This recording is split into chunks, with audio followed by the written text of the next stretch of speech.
to do that. No, you gave us this thing, and we did exactly what we should have done. We read it immediately, and we were ready to go. Where the fuck I were read it. you? I read it. We've I reviewed didn't. it previously on this You- channel. You were You clearly have getting reviewed it previously on this channel, you Eric. were clearly getting your Force- foreskin massaged. Yes, you have previously talked about Foreskin Man on this We channel. did? Yes, Like you before I sent it? specifically. I don't remember that. Yes, Your yes, friends used like to do a years lot of ago. drugs, Ayrton. Yeah, you did that like years ago. Actually, Church. As we get started, hi everybody. Wait, Have you ever played Schedule 1? You've asked me this. No, serious You've asked question. me this on this show. Serious question. though. seriously. I don't recall. Have you played it? No, you asked me this. No. I have it now. I'm playing it. I am involved in a drug empire with Moody. now Yeah, I've listen. done that in real life. I don't need a video game. No, I don't. That's the thing. It's like I'm like, like I want to know what Church would judge the quality of our enterprise. I I suspect don't know. we You're suck. probably expanding too fast and too large. Like you probably never found happiness at the minor league Also- level where you weren't Also, target. Both. expanding too fast means you get snitches, and then you have to deal with snitch cleanup. I mean, you know what snitches get? They And get heat. snitches. You also get heat. Yeah. This is true. So, It's actually. Speaking it's of actually- heat, has anybody it's- seen where Psycho Stu got the shit kicked out of him by Roger Jackson? yeah, let's talk a little bit about that. I don't. I think mean, we everybody talked else about that already last has did this we? week. Did we talk about that last week? I think we briefly mentioned it, but I hadn't seen as much information on it. As I mean, have there's now. been some extended stupidity, like people like Rob Van Dam and Mark Henry coming out to yeah. try to give this Let me- kid some Let me coverage. put it like this: I'm gonna be able to do the Thomas Inch before I die because fuck Mark Henry. That's where I used to just really envy that, and that not like I really envied the fact that he could do that, and I was like really proud of him. But now fuck that guy, I'm gonna do it too because that shit ain't nothing. So what you're saying is that shit ain't nothing to me, man. So Rune, do you know what we're I- talking about when we're talking about the Roger Jackson incident? Or the I do Thomas not. Inch. I do not, but I'm interested in the fact that we're smoking symbiotes. Also, Ayrton, the Thomas Inch does not refer to his penis. Oh. Well, No, clearly it refers to his train collection. Duh. So, Roger Jackson is the son of legendary UFC fighter Rampage Jackson. I mean, Yeah. legendaries. Not John Jones. I do No, actually. he's not Here's the thing. I do actually know Rampage Johnson Jackson. or Jackson. Yeah, I know this guy. Way to fuck your own point there, Rude. No, no, no. Rampage Johnson. Here's the thing. Because that's a don't- black last name. Here's the thing. I don't follow wrestling, as you know. I don't even follow MMA, but I love behind the scenes craziness. Okay. Well, this is some behind the scenes craziness. There straight is up. a guy. this wasn't behind the scenes, Larry. Just This give me a is second. right in front of Give me a second. There's a guy on the internet. If you guys haven't seen his deep dive documentaries, check them out. His name is Napoleon Bonaparte. Oh, yeah. Yes, I've everybody seen knows his channel. Napoleon. I love his shit, and his he's stuff one about of the how creators fucked that up releases, MMA is great. He releases a video like every 8 months, and it's always funny. And that's where I heard about Rampage. I'm gonna play a So video anyway- game while we do this show. I mean, So don't you Rampage. always? Rampage. He refers to his son Raja like he talked to this story about how he's got some kids he gives a college fund to, but for Raja he's saving money for the kids' bail fund. This was a story he told about his own son before he beat some man nearly to death. So what had happened is What had they were happened introduced. What had happened is they introduced this young man to some wrestlers backstage, and one of the wrestlers thought he was just like a new up and coming wrestler, and did a stage punch with a beer. Okay, so you're oversimplifying it a little bit. Let me step in here. Okay. So the person that Oh, invited I'm Roger gonna have Jackson. to cut you off. Yeah. So, well, first off, let's talk about the business of professional wrestling as Mhm. you know, And as it nepotism. was. And Well, as it nepotism. was, the business of professional wrestling is a kind of what we call an open secret nowadays. Nobody really considers sports entertainment to be taken seriously. Uh, 20, 30 years ago, heels and baby faces weren't even on the same planes together. Famously, Hacksaw Jim Duggan got in trouble one time because he and Iron Sheik drove in a car ride together, and they got Yes. busted with a speeding ticket. Yes, and Ric Flair was like carted off in secret well past the time that he got hurt because there was a plane crash, like a private plane crashed, and there was some injuries, and they had to hide the fact that the heels and baby faces were traveling together on a private jet. And But that was the plane crash that changed Ric Flair's life, but that's another story. so anyway, that's not the case anymore, and because of that, there's very little separation between normal people like us and the workers. And Jim Cornette said, famously in regards to this, they don't call themselves workers. That's an us thing. You know, wrestlers don't walk around talking about how they're doing a job. Uh, that's smart mark talk, and we've just gotten so accustomed to it that A wrestler we would call forget. themselves the underneath guy or enhancement talent. Right, and these guys aren't used to interacting with people who aren't smart to the business and what they're getting involved in when they cross that line between spectator and performer. And this also could be a sub 90 or sub 85 IQ individual, With a concussion. potentially. Yeah. So they bring this kid Roger Jackson back there, and Psycho Stu has some animosity with some backstage talent who invited this gentleman. Now, Who is one of the promoters, actually. Yeah, they're inviting this kid because he's a UFC name, not talent. I wouldn't go as far as to say, but name, and he's also a kick streamer with a large following because of who his dad is. I mean, am I on point so far? Yeah. I was So gonna make an observation, but it's becoming more true. I'm just gonna let it ride. So they bring this kid backstage, and people keep calling him a kid, and that upsets people. I'm He's like in sorry. his early He's not a 20s. kid. He's 25. 25 years old. Not a kid. Okay, He should have so known his frontal cortex is fully developed at this point. Well, no, not. He Well, gets punched in the head a lot. It was fully formed until he got in the ring. Also, Ayrton, I'm not going to say what I'm thinking right now, but I'm just going to put the banner back up. He gets hit in the head a lot, and he's so and his dad is not the sharpest. yeah, his dad's Rampage Johnson, for God's sake. So anyway, Psycho Stu does a work punch where he puts his hand up next to this guy's head and kind of glances his head with a beer can and crushes it into the side of his hand. Now, obviously, you're still going to feel that when someone does it to you, but it's not like he just hauled off and smacked you in the head with a full beer can. This is not a Twisted Tea reenactment. Right.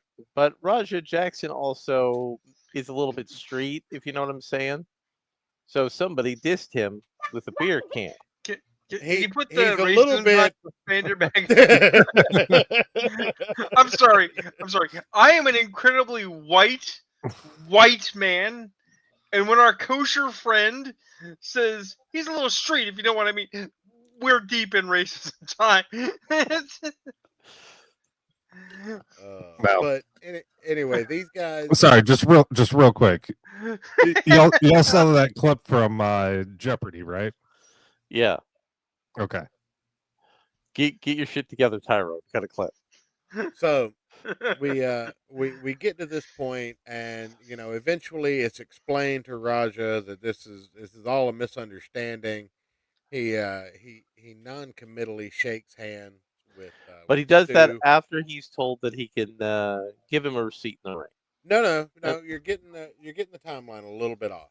They Okay. make up, and then off to the side, he and a gentleman. What was that guy's name? Something He was Man. the guy who was AJ the Man. promoter. Yeah, it was. I think it was the guy who was one of the promoters who invited him. No, the promoter that invited him. You're thinking about Black Pearl. AJ Man's the one that had him backstage and said, "You're going to get him in the ring. You're going Oh to go yeah, up there. yeah, You're going yeah. to knock That's the right. shit That's out right. of him. And if anybody's got a problem with that, I got your back." Now, none of Yeah, this is but to take away from what Roger Jackson did. He gets 2 hours later, he's front row of the show, and in Psycho he's also Stu's live match, on which is Kick at the time, yeah, if and I he's recall. talking the whole time about how he's gonna fuck this dude up, and he's gonna get in there, and somebody's gonna have to pull him off of him because I don't play that punk shit and all that other good stuff. His father also called him gay for being at a wrestling show and letting a man in tights beat him up. So there's that whole problematic angle. But anyway, 2 hours after all of this transpires, and you get to see the whole thing unfold on broadcast internet television. Um, Psycho Stu's match comes up, and he's in the ring, and Roger rushes the ring. Stu gives him his body for a takedown. Now, instead of doing a working takedown where you let the guy land on the flat of his back with his shoulders, he slams this guy to the point that his head whips, and he's got a concussion. He's knocked out after he gets slammed Yeah, on the mat. and also After getting slammed Raja, on the mat, he takes anywhere from 21 to 27 are the number ranges that I've heard. Unblocked shots directly to the head from someone who is a trained professional fighter, and these and are not also these several are of the not time. fake wrestling punches. These No, are I'm no, going to kill you punches and his head to was an unconscious ragdolling. man. Yeah, and his head was ragdolling on several of those punches. So it's really bad, Yeah, really, really bad. he was taken to the hospital. He lost uh, pulse. He died in the ring and twice on the operating table. He started choking on his own blood and teeth in the ring during this assault. So this Yeah, is this is where we're at, and as of right now, from what I understand, Roger Jackson still has not been arrested. Psycho Stu is making a recovery. He's awake and speaking. He does and remember some of the events. some outlaw ass mud shows are actually giving Roger Jackson money to show up at their Yeah, wrestling promotion. yeah. So it's a big shit show. It's the biggest stir up the indie wrestling scene seen in a while. I think since the sexual assault thing that happened like 2 years ago, where all those female wrestlers came forward. I don't want to be right. Why did I have to be right? But this is all a big controversy, not only because of what happened and who The was indie involved, but the indie the promotion was a WWEID program, which means it was part of their owned talent by development pipeline. owned by Rikishi. Hall of Famer Rikishi, yes, and his cousin, who is known as Black Pearl. And Black Pearl had an issue with the guy who got the shit beat out of him, and allegedly, the management of the wrestling promotion and school are telling people not to say anything to police without their lawyer there. Yeah, their school is basically persona non grata now. Most of the talent has exited from that promotion. And I Rikishi's expect to see a kids, big uptick in OVW because of this. yeah, and Rikishi's kids have both gotten a big push in the WWE. Now, this was the old days when Vince was around. They would be getting the job for a while. Oh no, they wouldn't even be like they wouldn't. They would be sent home. Yeah. Yeah, they wouldn't Um, even be on house shows. I don't know what the This new isn't a management curtain for call TKO. incident. This is a this is Benoit level shit. Like not Yeah, to the degree, but that's how it would have been handled. I don't yeah. know that Triple H isn't in that. that boat. But TKO is a bigger corporation. They probably have a different sort of set of rules. Yeah. So that's a bad time. Mm-hmm. It's a bad And time. it's still developing. Like I said, they raised like what $200,000 for Psychos 2. Mr. Beast fucking got involved and donated to him. Yeah. I think we mean, should this watch is- that video I posted in the side chat. Oh, hold on. We're talking about something meaty here. We Well, we I- get no, the to, shit to posting round later. it off. So I had Pertinent. something kind of shitposty to say, but as I commented, it was becoming more real the longer Church talked. Yeah. Yeah. And again, it's based on that amount of information I've consumed through Napoleon Bonaparte, studying the behind the scenes on professional fighting and fighting arts and performance fighting. And I'm gonna come at this from a really sideways angle. This is all Logan Paul's fault. No. No, let me No. explain. I So mean, I'll we can give blame you a your lot 2 of things cents. on him. I'll give you your 2 cents on this, but I'm going to Right. go ahead and tell you that Larry and I both lived through a world where David Arquette won a world championship before Booker T. And Oh, David Arquette felt bad about it. oh, I'm open to the idea that this is an older problem than that, but the current tide of it, because it comes and goes. The freak fights where influencers think that they can go in the ring and be legit, right? Well, Logan Paul has a history as a trained wrestler. We Just watched like Kurt that job Angle. against Tyson. I don't No, believe it. that's No. You're thinking about Jake Paul. Those are 2 different Oh. people. I know, but they're related. Yes, but Logan Paul is the one that's in professional wrestling, and both of Logan them have is a actually in history that- as college wrestlers. Okay, so either way, Like honestly, he's the least egregious example you can. I know he's the one that comes to mind for you because you're not a mark like we are. right? Who But, was that rapper who got involved in John Cena's thing and busted his ear? Fucking oh god, Not 50 This- Cent. No. Well, because 50 Cent's real desperate to convince you he's some kind of badass. Well, no, 50 was a badass, and he was one of the few people who actually was willing to call out Diddy. Yeah, but with inflation now, he should be called 15 cents. I mean, the luck Travis Scott. Travis Scott. Thank you. It was But- bothering me. I could see his fucking dick face in my But- head, but no, he's a better example of him. Dennis Rodman, Mongo McMichael Yeah. are all examples of why celebrities and athletes should stay the fuck away from sports. I mean, Mongo eventually got good. Mongo here's the Mongo thing. was endearing, but he hurt a lot of people. Here's Yeah. the Like thing. Bill Goldberg did. Football Here's the players thing. should never Larry be and wrestlers. I were talking the other day about role playing games and the job of being a GM, right? Which is to some degree superficially similar, basically, to being in the writing room in professional entertainment sport, right? I mean, the GM is more like the booker, but yeah. The thing is that the closest comparison is a magic trick, right? You tell everybody what's going to go down, you show them all the parts, and then you do something unexpected to make it lively, right? But it's all to some degree planned. This is why I don't fall in with the people that are like, oh, we just use total randomness. Because like, look, man, you had to fill in the card at some point. You made decisions, right? The thing is that No, the we're real eating mustard flavored bananas for the rest of this campaign because that's what the dice said we're eating. right. So the thing is that the real professionals, the real performers, the guys that understand it's a job and what they're really doing, right? They're the guys that it's not even that they live the life, although they certainly do, but they understand things like you started with, like the baby faces and the heels don't even go on the same plane because you don't want the hoi polloi to Well, you think can't have them. that it's not real. Yeah, you can't have them joking together in public.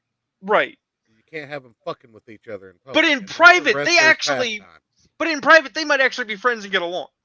Oh no, they Yeah. all are. That's Right. the thing. Like, I mean, there are beefs within the locker room, but yeah, Like you're gonna see. there was When The Rock and Stone Cold Steve Austin in the late '90s and early 2000s had the most prolific rivalry in wrestling modern history.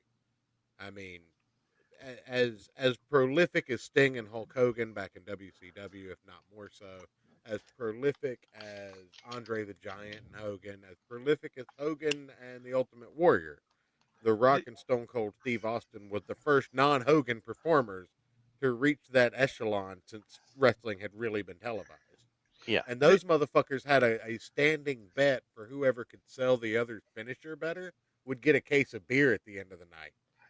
The thing is that as they have let in more and more untried talents, right? Mm-hmm. And we're not talking about just to garner ratings. Right.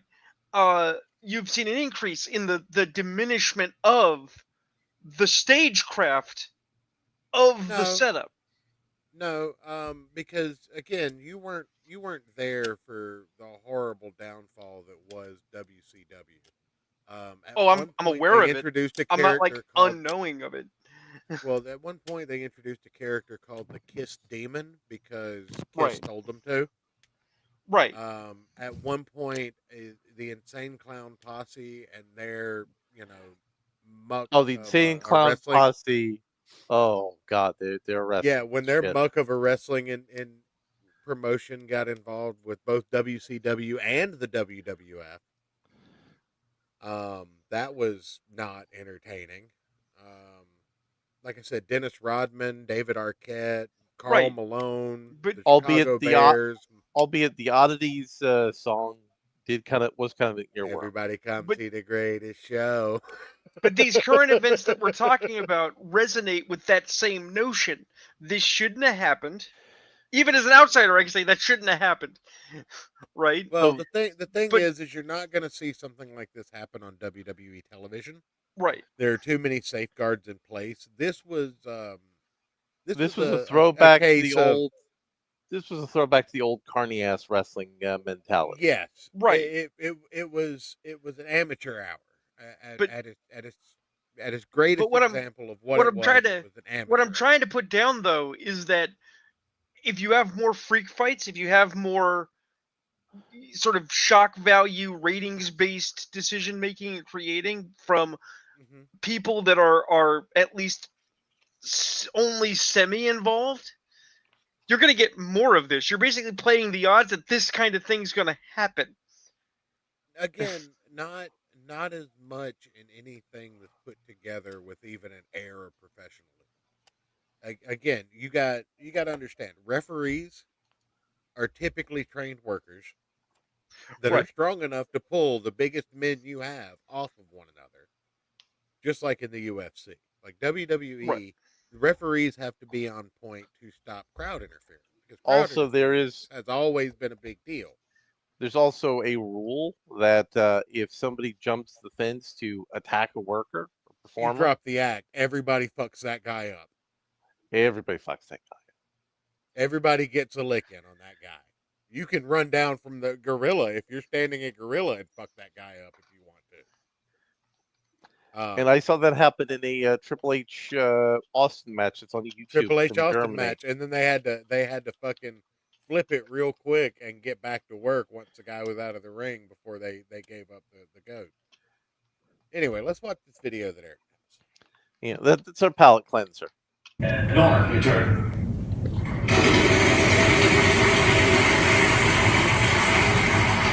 $600. N. There is one N. Yeah, right there.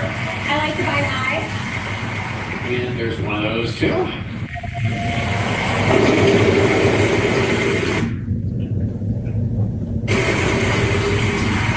$850. G.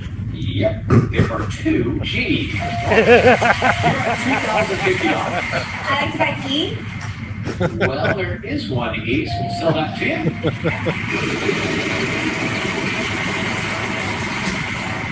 500. R. There is an R.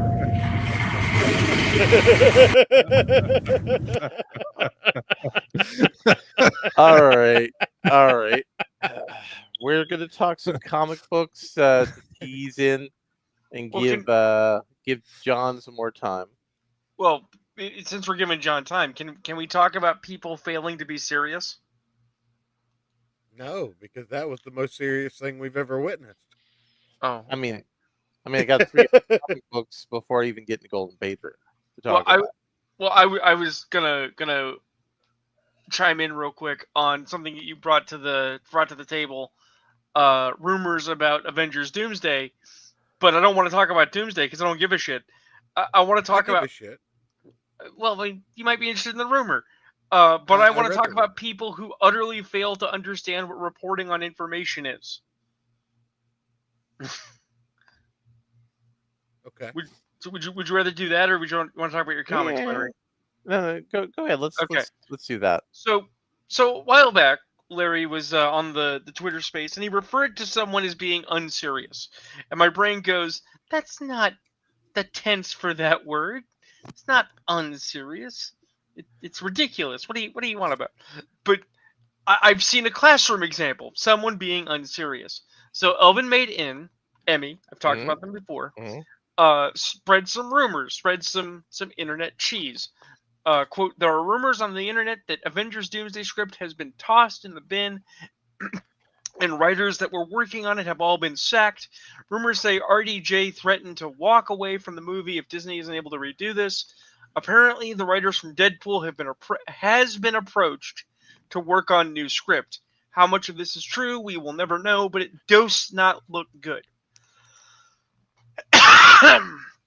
Now, I have seen this before because Emmy has chewed me out for calling her out on being shit and layered it with a bunch of typos. And it's like, wow, you must have been so butthurt that you couldn't be coherent. But no, apparently she's like doing with her thumbs on a phone or something because she does this a lot, right? People are talking about the subject, and yet people are pointing out her typos, right? And someone named Evan Zelios pointed out the typos and said, you can't be taken seriously with such god-awful spelling. To which Emmy said, I never asked to be taken seriously in the first place. Excuse me, bitch. You're reporting like an informed person on Avengers Doomsday. You want people to pay attention to you. You're invoking authority passively. You've asked people to take you seriously. Get fucked.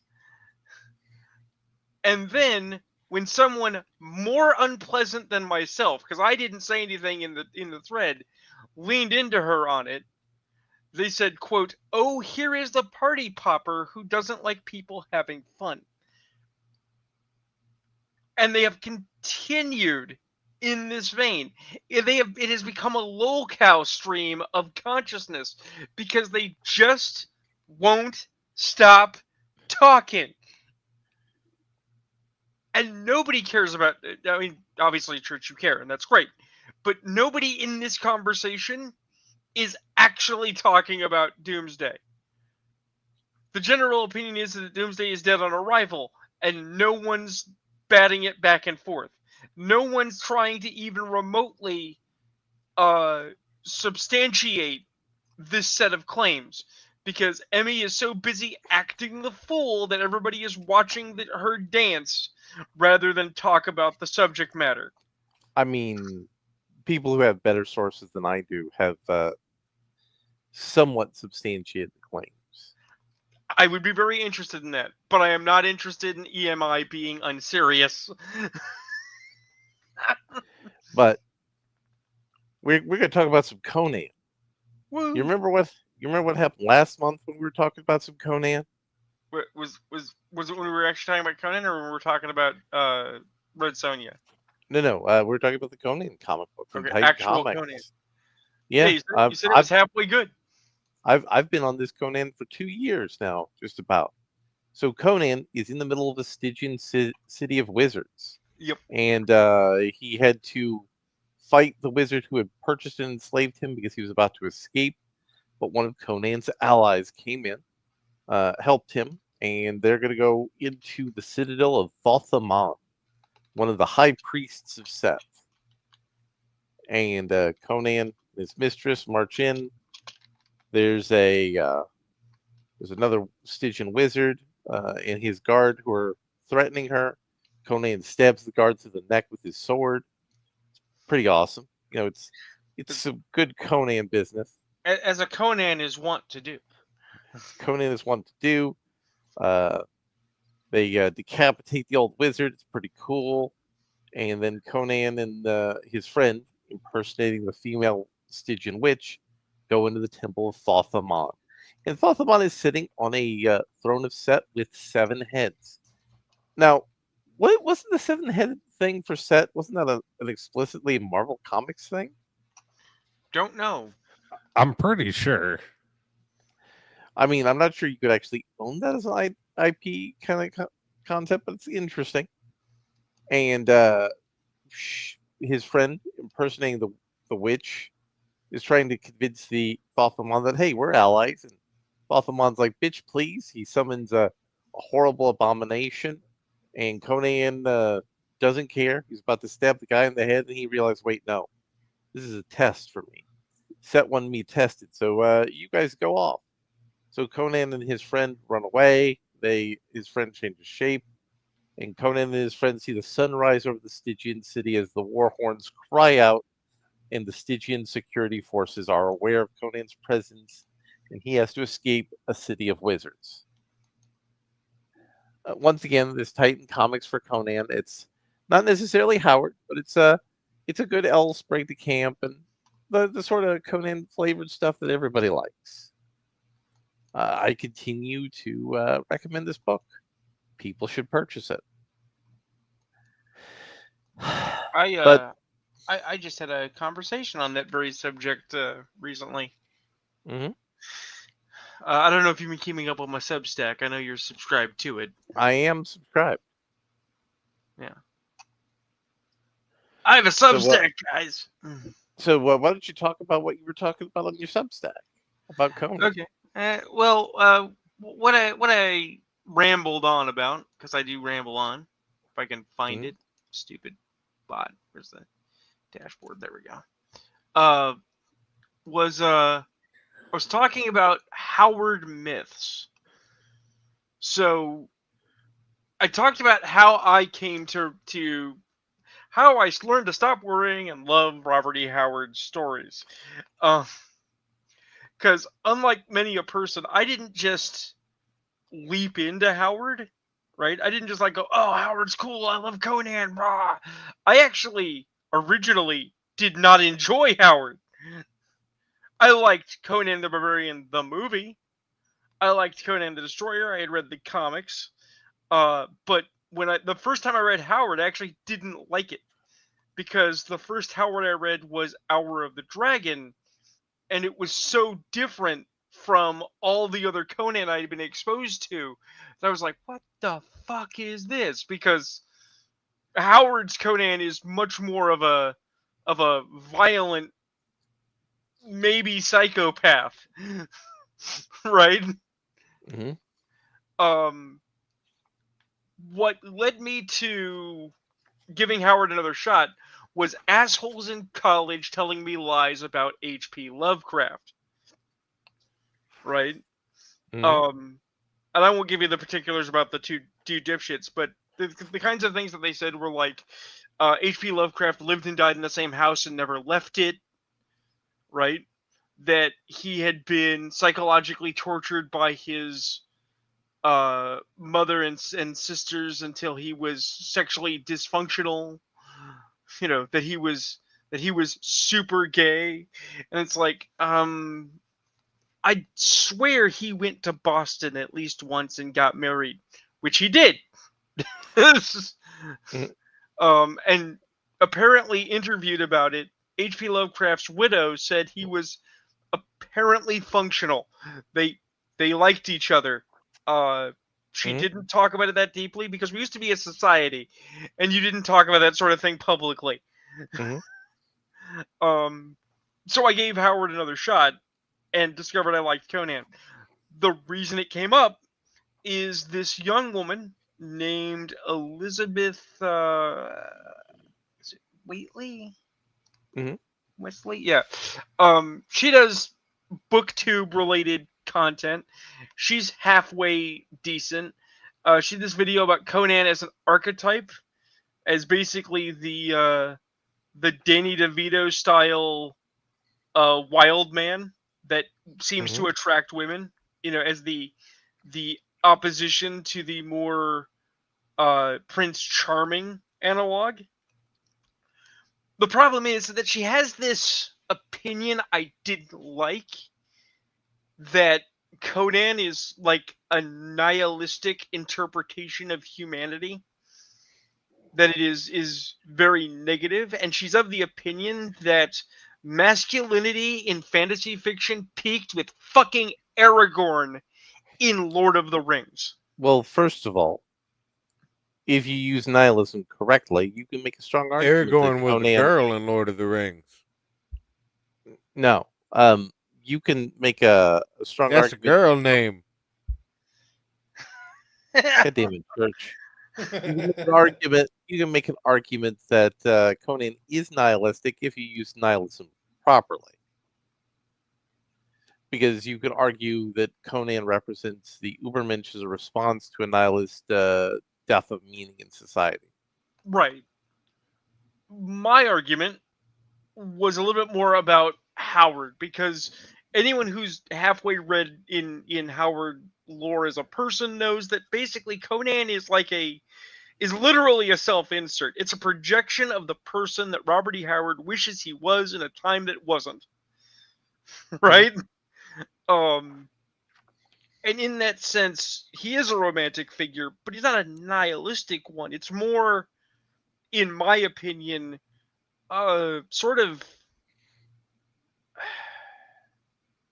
grief-stricken, because I think that the commentator has ignored the context of why, when, and what Howard was writing when he wrote it, right? Because as a young man, as a person growing up in Cross Plains, Texas, Howard saw the death of the Wild West, the end of the frontier in the early 20th century. He saw the last of the Mexican Betas! Indians. I'm sorry, what? I'm just fucking with you. Keep going. I figured, but I want to at least credit that your bullshit was heard. Yes. Oh, I just said betas. Oh, betas, okay. In the tone of Jesse Lee Oh. Peterson. Okay. But he saw the last of like the Mexican Indians, like living as they had lived, right, on the plains by horse. Before that was gone, he saw the death of a barbaric age, or an age of adventure, to civilization, to the march of a frankly superficial and self-interested time. And anybody who's read a lot of reviews of the 1920s, or if you've read, fucking Gatsby, you know how superficial the 1920s was, right? The sheer decadence, the self-interest, the drunken debauch. The fact of the matter is that you can see how someone might have a negative view of that, but that doesn't make you a pessimist or a nihilist. Right. But I'm talking about the proper use of the word nihilism. Right, but that's what I'm saying, is that I don't think her use of the term nihilism is correct, and I No, don't it's think not. Conan is nihilistic. I think Conan is romantic, but it's Byronic. It is a dark romance. I mean, Byronic fiction is kind of nihilistic, but not to belabor the point. We're going to get into something nihilistic, though. We're going to get into Miles Morales. Speaking of nihilism, I also have a review once you get to a point where I can give it. That's Okay, like, okay. should I seppuku now? So that's funny you say that because Miles Morales in the new Ultimate Universe is in Japan. I'll play the clip again. He got taken to Japan by the Wakandans, and he's going to look for his baby sister, who is currently in the hands of Lady Viper and Silver Samurai. Why? Thank you. I was about to say that much louder. Well, Why because do the Wakandans, who are South Saharan African See, Rune, isolationists, you're give a putting more energy flying into the story Hold than fuck it up, about what deserves. happens in Japan? hold up. They're wanting to help Miles Morales Why? because they know I was about to say because Miles Morales is connected to the Maker, who is the oppressive force that rules the Earth. Bullshit. No, I'll tell you why they want to help him. It's because Miles Morales be black, and because whoever wrote this shit needs to get fucking fired. I mean, the person who wrote this is. Let me look at the credit here. They do a shit job Checks doing the credit notes, page. puts racism time banner back on. And you remember that Japanese girl who was in the Runaways? No, She's in this. I didn't read the fucking Runaways because Runaways has Well, always been trash. Well, she's in this book doing some magic, and Oh, then Miles. Oh, whoa.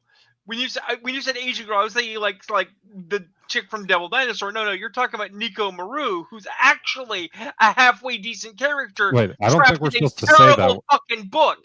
We're not supposed to say that word on YouTube. What? Also, Ceiling bird. What word? The word you Also- said at the beginning of yours, the one that started with the N. no. Nico. Nico. Oh, I misheard. you. Anyway, also Miles happens to have Ananase riding shotgun because he's the spider god. They decided it's a thing. I mean, Anasazi is a spider god, but no, I get you. I get the laziness you're putting down. Spider-Man eventually convinces these people, "Hey, help me save my sister." Then they teleport in. Spider-Man uses his electro sword that he has to fight the Silver Samurai. What? Who is a Wolverine villain, might I add? Yes, but he What? works for the bad guys. Why did they take his sister though? That's what I'm more confused about. Okay. So Reed Richards from the Ultimates universe has recreated the Ultimates universe, but as if he was God. Uh-huh. And he's going to bring Miles Morales in to torture him by kidnapping his sister.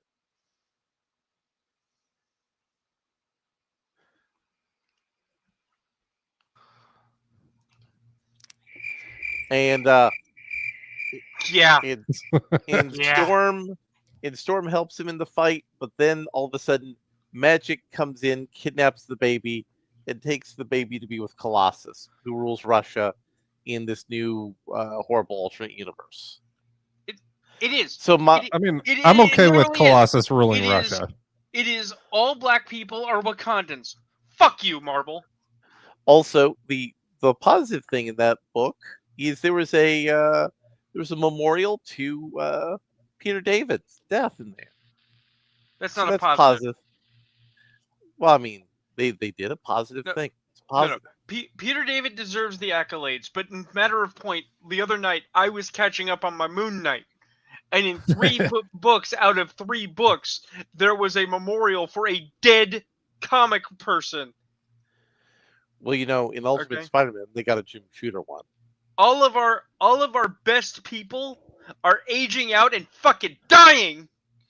And their industry is being left in the hands of fucking children who wouldn't know a good story if it bit them in the balls. If they still had balls. Well, hold up. We're going to get to your boy Jonathan Hickman here, who's writing the next chapter. Oh, you mean Hickman, who's responsible for this shit because the Maker is a fucking trash fire of an idea? Well, he's not involved in that section of the comic anymore. No, he just made it and then left it like a giant pile of shit for other people to move around. Well, Marvel wanted other people to be responsible for that. If other people were going to be responsible, they would have destroyed the Maker, removed this plot line, and ended the possibility. Well, no. Marvel management liked the plot line, but they just wanted to hire Marvel people who... management doesn't give a shit about Marvel comics. They want Marvel fucking movies for Marvel fucking Disney. Actually, no. The Marvel Comics management is unconnected to the movie management. Then they're just fucking stupid. Yes.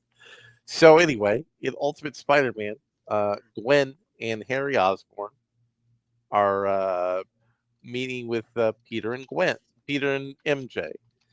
They're kind of recouping and discussing the fact that they're all underground.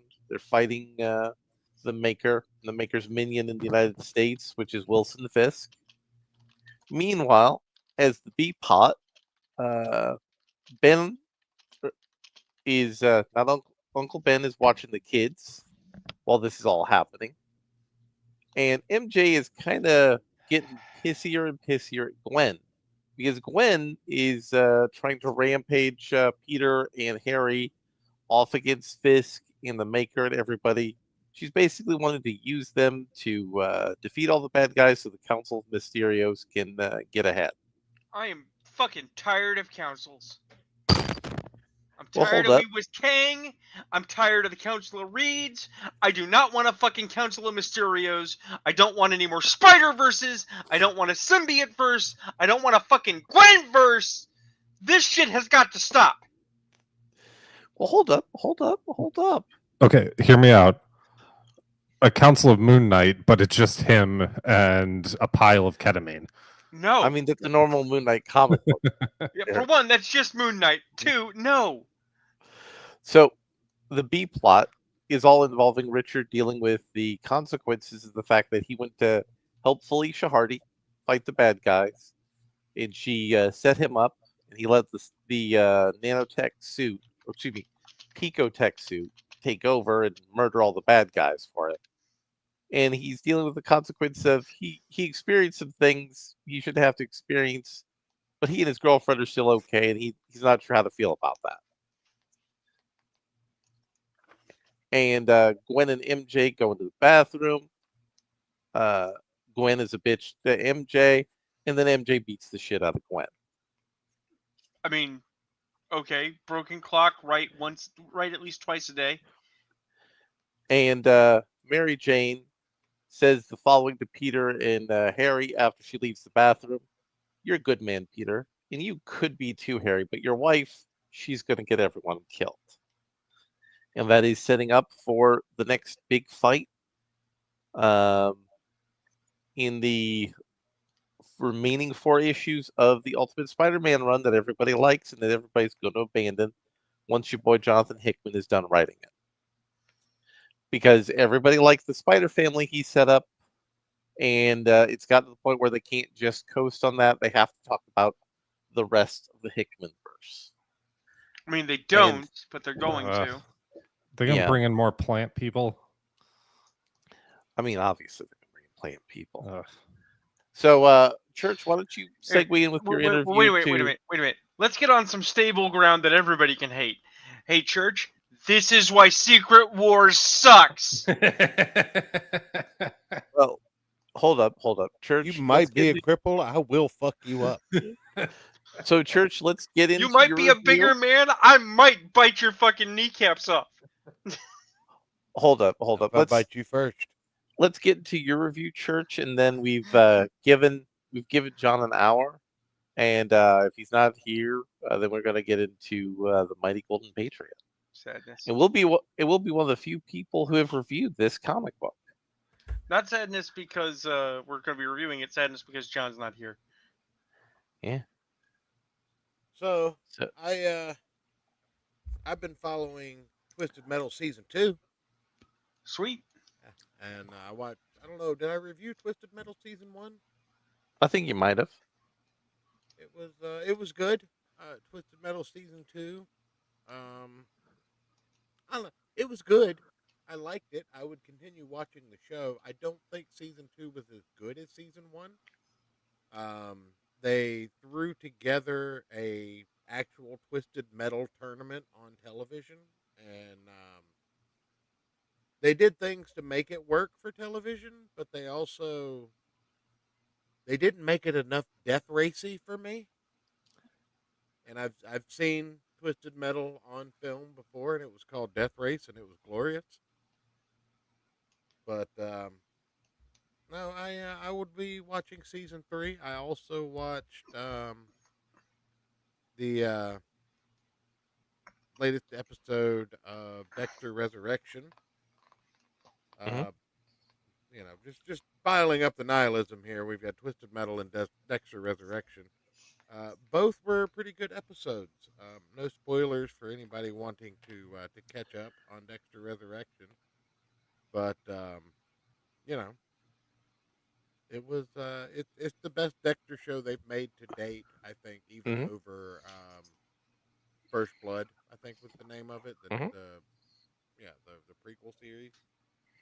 Uh, so yeah, no Twisted Metal. They tried to do an actual Twisted Metal tournament, and the amount of car-on-car violence I think could have been extrapolated for another 3 episodes, but they kind of rushed through it a little bit.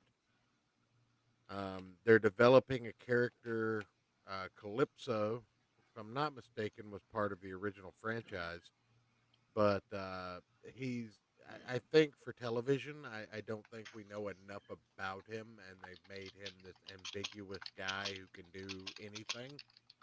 I mean, he's essentially monkey's paw in a human body. My favorite character by far was Sweet Tooth, of course, Of course. being played by Samoa Joe, but voiced by someone else. So just a little bit of a tie back to the wrestling. Um, Anthony Mackie is pretty good in this show. I don't get a lot of the what's the word I'm looking for, Larry? The indignity, Mhm. indignation that I get when he plays a superhero these days. Yeah. You mean because it's a Um, show where he's not being restrained by Disney's group of hacks? no, I think it's a show where he is being restrained to not be a fuck ass. Ah, that's a Like very important differential, so it's worth asking I about. yeah, I think he's just being refrained from being a fuck ass because he's working beside. I think her name is Samantha Beatrix. Yeah. She played Rosa Diaz on Brooklyn Nine-Nine, a show I like to reference a lot. But it's a great show. It's good TV. It's a lot of fun. It's got serious moments and it makes you care about the characters without taking itself too seriously. And I think that's a mark of good television. Um, so yeah, all in all, season 2, I'd give it an 8 out of 10. I'll show back up for season 3. They haven't fucked it up yet. They gave us some interesting payoffs for the season finale. They gave allusion to Sweet Tooth's father, who, if I'm not mistaken, in the game series turned out to be Dark Tooth. Um, you you you get a final boss fight scene, which is pretty good. You get an unlikely winner to the tournament in and of itself, which was actually a pretty good scene. The unlikely bumbling idiot of the show actually wins the whole thing, Mhm. and his wish was to go somewhere safe with his best friend, far away from all the carnage that he's endured in the show so far. So Calypso snaps his fingers, and he wakes up in a space shuttle uh, outside of Earth's orbit with his best friend, who's now a corpse.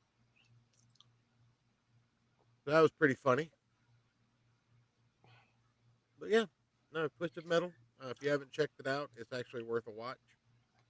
If you're tired of standard superhero schlock, this is what I think adapting a video game into a television show should be like.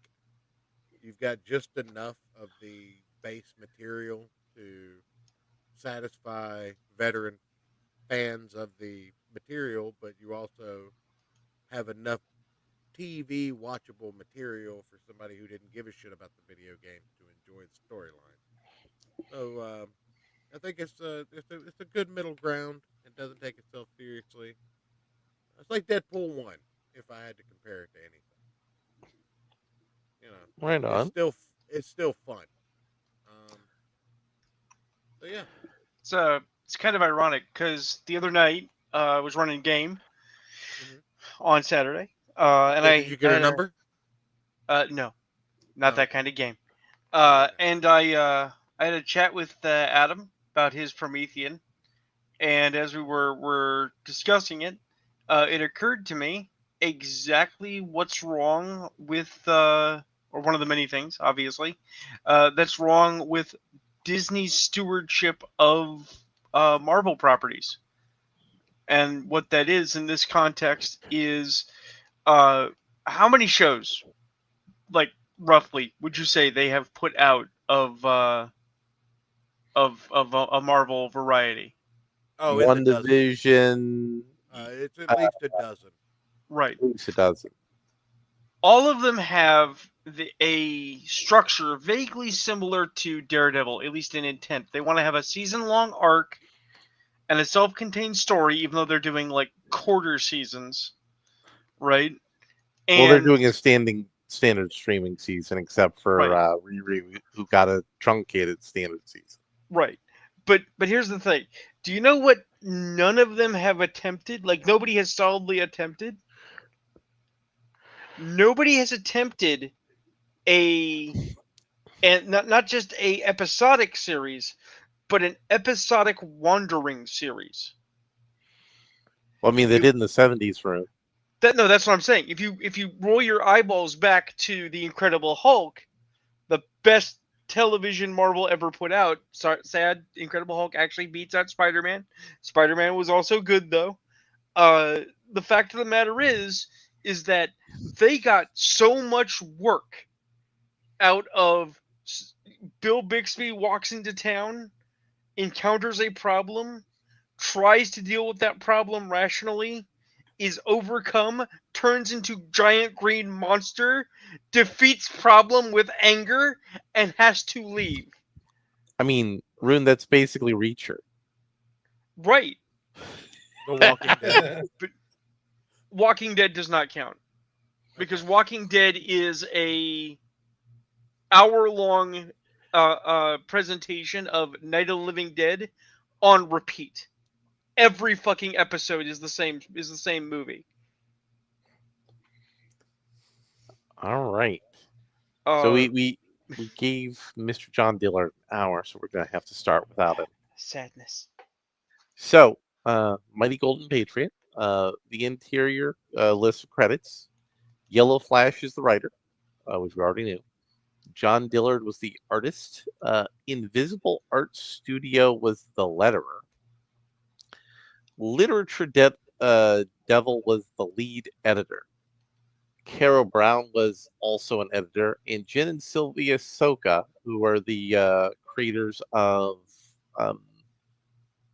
Yaira, the writers for Yaira, are also editors. So I have a suspicion those are editors who are there to do some sort of continuity editing. The Golden Patriot is somehow connected to the continuity in the Rippaverse. I don't know. It does list that the Rippaverse is the publisher of the book. The opening style feels very Ross in the opening page. The year is 1943. World War II rages from the halls of Buckingham Palace to the shores of the Nile River. Ever now, the clash between freedom and tyranny is about to boil over. Somewhere in North Africa, 2 American flyboys are soaring high on a reconnaissance mission, searching for clues to a particular new obsession with the occult, gripping the Nazi high command. So, if you don't know, this is made to be something similar to Common Writer. Whose microphone is that? Sorry, that was probably me. Yeah. So this is like Kamen Rider in a old Republic movie serial format. Or at least that's where I think this clearly should have leaned in more heavily to, but I don't think it leaned in heavily to it enough. We have the pilots flying there.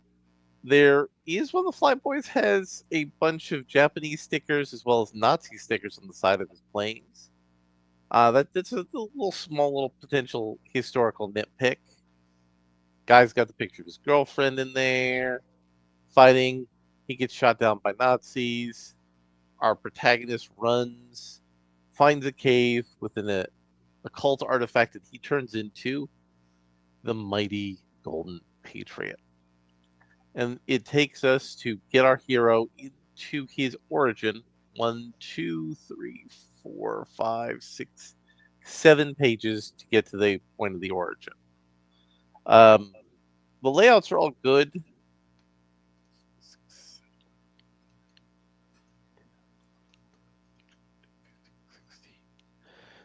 17, 18, 19, 20, 21, 22, 23, 24, 25, 26. So it's like 27 panels in 7 pages. Just to give you kind of an idea. And the transform into the Mighty Golden Patriot is kind of 1 panel, kind of 2 panels, depending on how you're wanting to take the visual perspective. Then he erupts from the mountain, and we're doing the classic superhero figuring out their powers thing. Crashes into a Nazi ship while he's flying, punches another Nazi ship, makes it explode. All of this is good. Artwork's good. Layout's good. It's very evocative of the sort of Sentai type of character that he's being made for. And he fights into the occupied city, but then he starts to lose his powers. And then we have to see him take a moment to recover while his powers rebuild. And then we see the secret Nazi cult base, which has Nazi mechs in it. Had Dillard gotten here, I would ask him about the design choice for the Nazi mechs. I think the mechs are kind of flat. I think they're kind of doesn't stand a strong enough profile, and I don't know how that part of the design process for the characters and the artwork came out. So our hero is in the village. The Nazis start rounding up locals. They drop their mechs, and our hero gets a gun to shoot Nazis because, I mean, he's an American soldier. People are in need, and there's Nazis that need to get shot. All that is pretty good, pretty standard. Layout's good. The art is all good. I would say that the Buckler is better art in places than this. I'm not saying Dillard didn't bring his A game. There are several panels and pages that are definitely A game, but I feel more love for his own IP than this in his artwork. That's just my personal interpretation. Then our hero finds a person who stole one of the Nazi mechs because she wants to fight the secret occultist Nazis because she views them as, traitors to the German people. So And then go ahead. Then our hero and his ally start fighting some more Nazis. And then the Nazis report to Lord Blitzkrieger, who is the bad guy, who also seems to have the same sort of power set. And he flies, confronts the Golden Patriot, and confronts the lady who's in the mech suit. And he's like, hey, you got something that belongs to me, give it to me. There's a fight, there's some blood, some action. The lady in the mech suit helps our hero survive his initial fight with the bad guy. Then some Allied bombing happens, and the bad guy has to escape because, again, it's a Republic movie serial. The villain gets away, but our hero is successful. And then our hero gets assigned to officially be a superhero working for the United States Navy. So that's the general overview of the plot. It's basic because it's about a guy with superpowers punching Nazis. You don't really need a lot to it. I'm not entirely sure what got added into this process by editing. But the book, I think, spends a lot more time with our character saying, I'm strong, but let's just see how fast I can go. We're spending a lot of time with our hero trying to figure out his powers, and I'm not sure that's good for economy of the storytelling. So, I have a theory, and I wish Dillard was here to tell me that I'm wrong, because I have a propensity for conglomerating disparate information into hierarchies that may or may not be there. But I have hung out on Dillard's stream before, including a stream where he was working on art for the Golden Patriot. And he seemed pretty positive about it, not just because it was paying work, but because he does, as you say, actively care about the things that he's participating in, right? He doesn't just do his job, he does his job very well. But I didn't know about the Golden Patriot getting connections to the Rippaverse, and I wonder if part of that was for publishing and distribution, right? Rippaverse is doing the distro, right? And they did the crowdfund. The thing is, in the way of business versus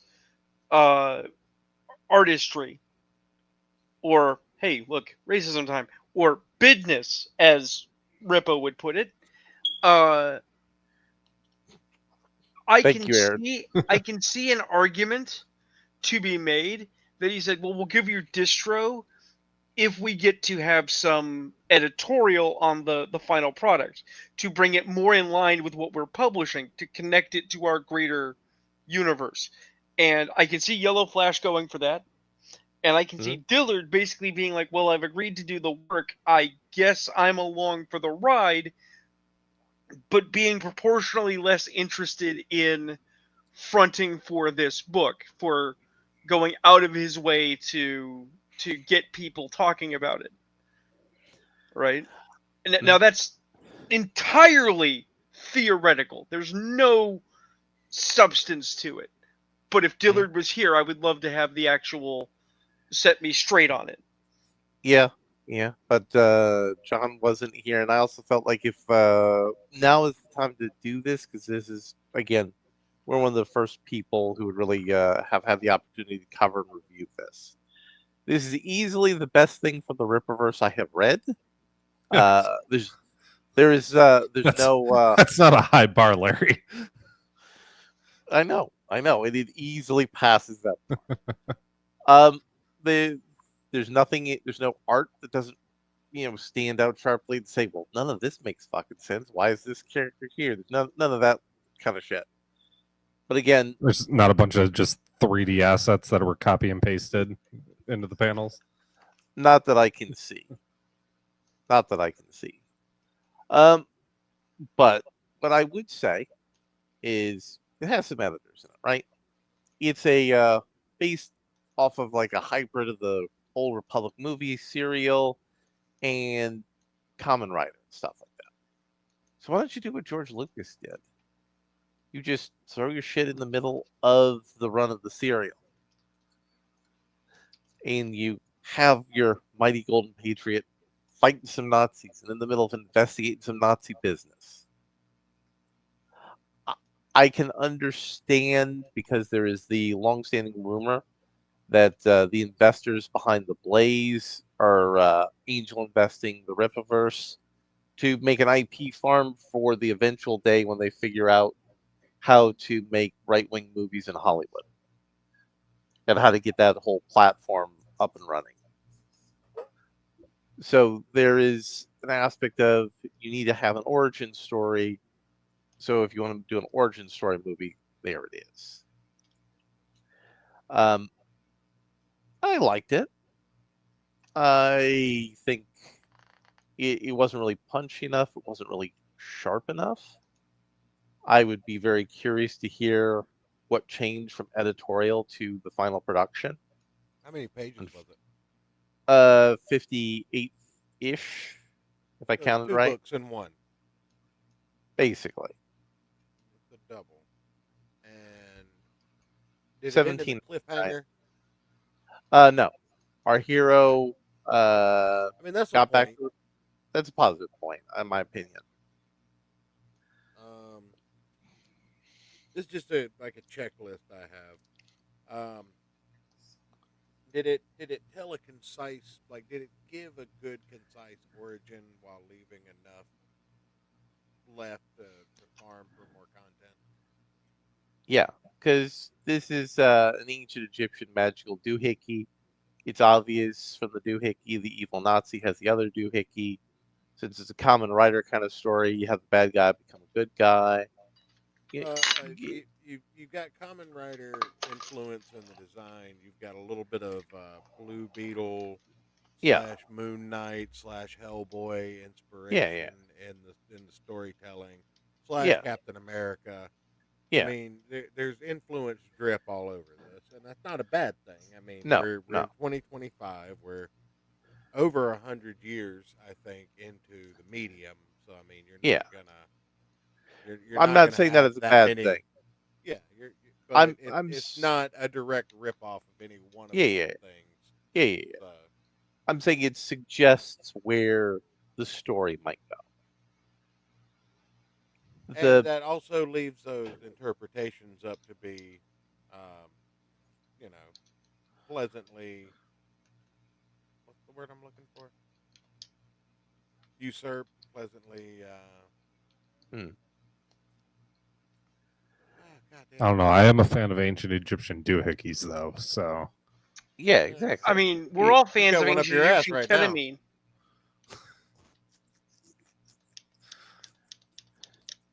He's got Hmm. one up his ass right now. I said. I mean, just don't let Zahi Hawass know. That was the easiest way to get it out of the country. The ultimate question is, would I buy this again? Yeah, I would. I would prefer it gets to a lower price point because $18 plus shipping, that's a lot. I wouldn't have bought this book if it wasn't for John being involved in it. It was 18 plus ship. That's not. I mean, your average book's gonna go for what 20-25. Yeah, usually. I mean, that's not Yeah, horrible for what but we've seen come out of this but sphere in the past few but years. this is Ripa, right? I No, feel like no. it's all Market price is market price. I mean, it can go for the same amount as the Frog book, and the fact that you got it when they said you were gonna get it. I mean, $18, yes, kind of a steal. yes, yeah. Book in hand, $18 in shipping. I mean, The what was shipping? logistics Like was five solid. bucks. Yeah, like $5. Okay, Of so you're course, they're 23 bucks. also You're still $2 off from the standard without the extra shipping that a standard book would cost you. So I mean, And on time. I'm not going to give you that point. no. I mean that's fair. My whole thing is, I really feel these books should try to lower their price point so that these could be They should, less niche but boutique products. let's let's take into consideration not everyone can be Peter Samedi. Hmm? If Okay, only they could. not everyone can do newsprint comics for a buck or two. I And mean, you can though, because Peter offers that as a service. You can pay him money. right, but if you have a deal with Ripa, you can't have that deal with Peter Samedi. Probably be a contract. And I'm Yeah. not going to shit on how people do business. No. Um, No. No. he did business correctly. He offered a product, he set a price, he delivered the product. Um, the product quality is left up to interpretation, obviously, but did you get what you paid for when you were told you were going to get it? Yes, absolutely. That's all we can really ask for at this point.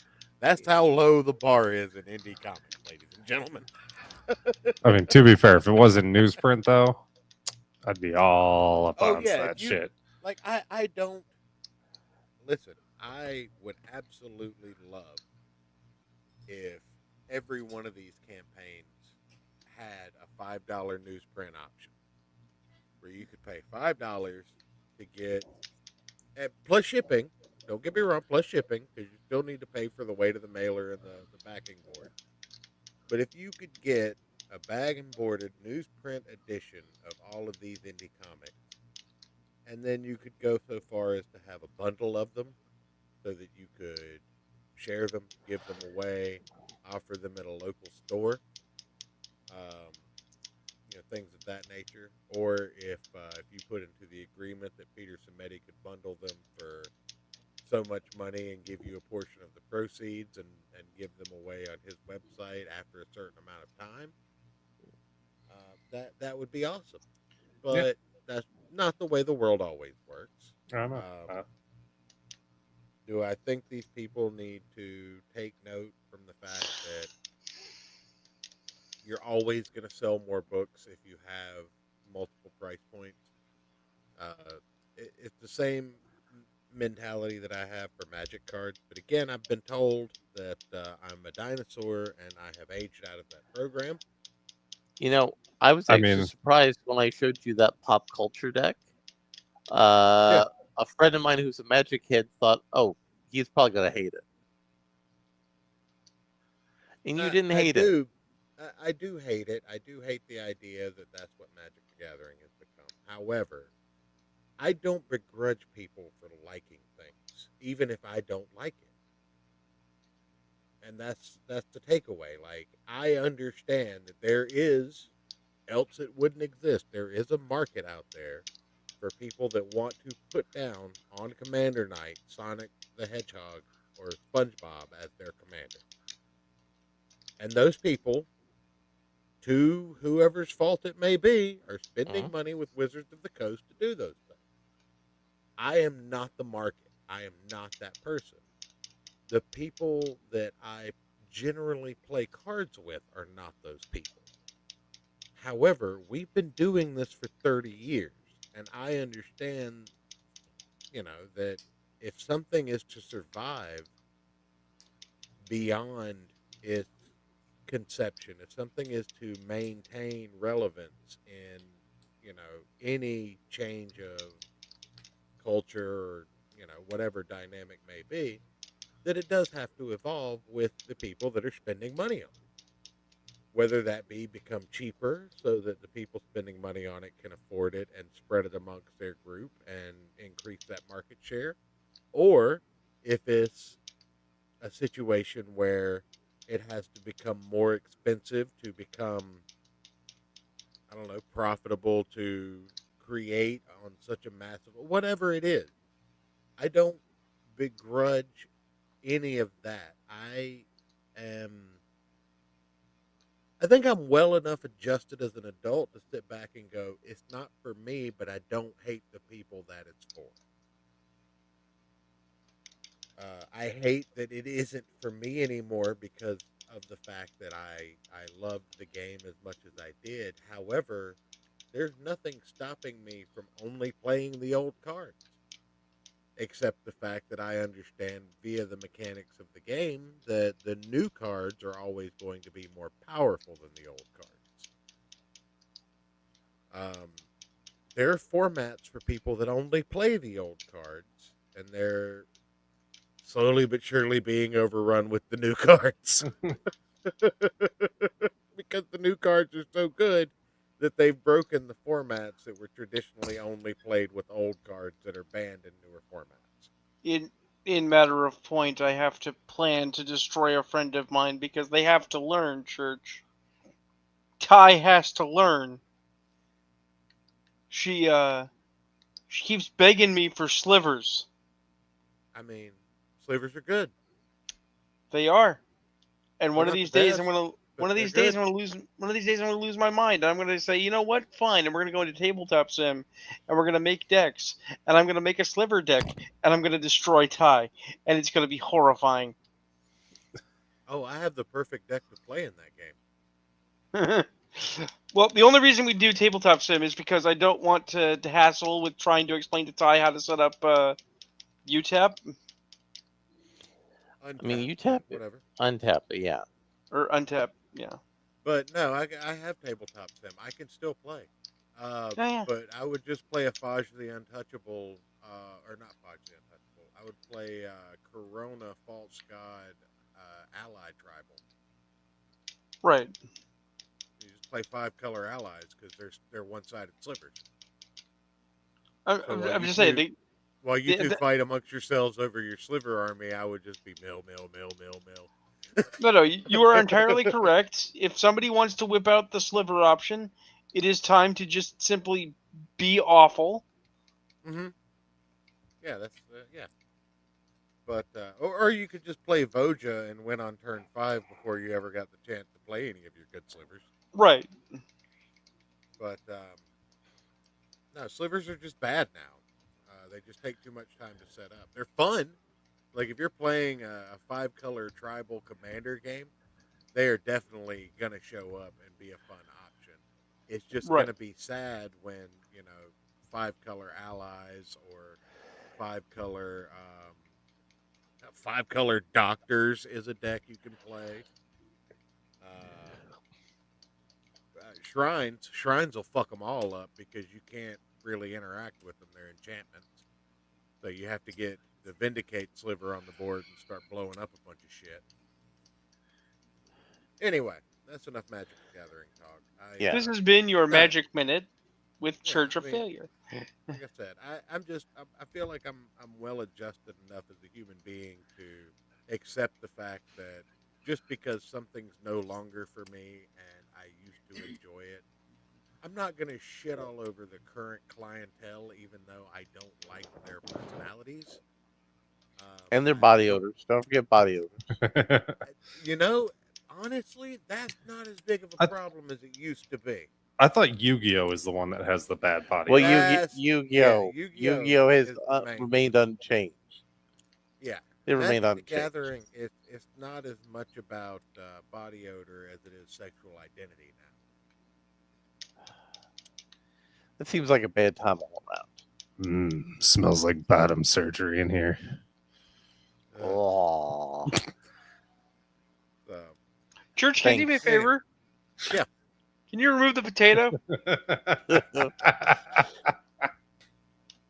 Or if you're not going to remove him, can you at least send me to the Shadow Zone? 'Cause remove the potato.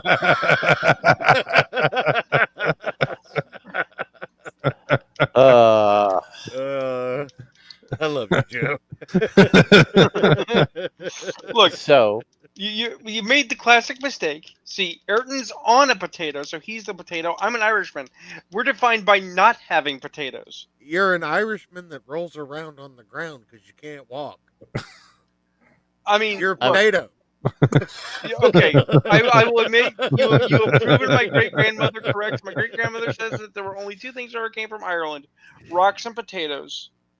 And I am clearly smarter than a rock because my name's not Ayrton. So You can power a clock. Yes, you can, Joe. so we got some Star Wars news. Ugh. So they have finally announced what Star Wars movie is going to come next, and the date of the movie is very important.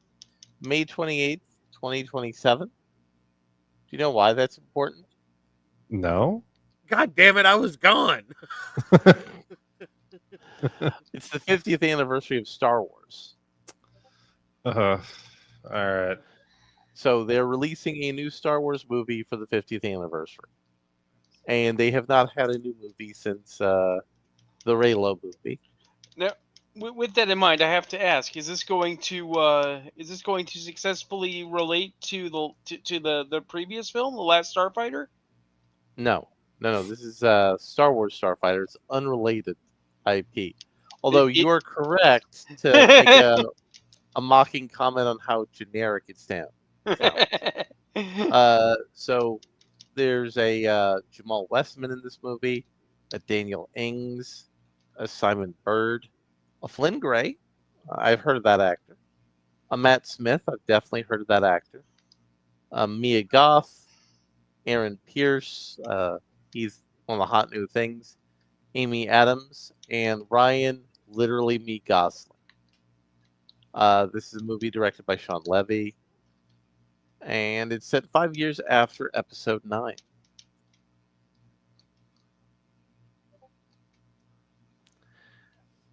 So, Okay, but none of the actors from that series are going to be in it.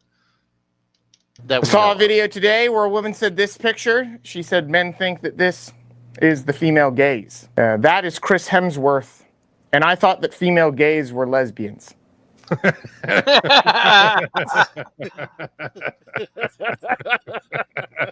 That's very good. That's very good. They're appropriate. I like that. I like that. But yeah. So, what do we all think about this generic ass Star Wars movie? Is that the only information we have? Yes, they have a well- cast, and they have a date it's going to release. And a vague setting. Like, we can't have thoughts on it. There's not enough information Look. out. Look, there's only one way it could be halfway decent, and we know they're not going to do it. Okay, it's called Starfighter, but you just make it Rogue Squadron under the hood. They're not going to do that. They can't We know do they're that not gonna because do it's that. in the past. And there's a No, new no. trend in Hollywood. Larry, you and I both know what they'd do. They'd make it Rogue Squadron, but they'd give it a future context because it'd be Rogue Squadron for the rebellion, or No, I'm they're- sorry, no, they're the called resistance. now. Yeah, because they would just say, oh no, it's a different story. It's a future story. It looks like the same, but it's not the same because you're retarded. Because you only eat the slop, and we know it will not work. But they're not that smart. That's the thing. If I thought of it, you know they didn't. And they're you going asked to. what I thought about the Star Wars movie. Here, Hmm? or, Larry. Why is that underwater cervix eating the shrubbery? If I had to see it, so do you. It ruined my day. I hope it's ruined yours. Make sure you send this to somebody so you can ruin their day too. I don't know what it is. I don't have a fact for you. This is all you're getting out of this one. I hope you guys enjoy watching the real-time deterioration of my mental health for your enjoyment as I desperately try and get the validation of strangers on the internet.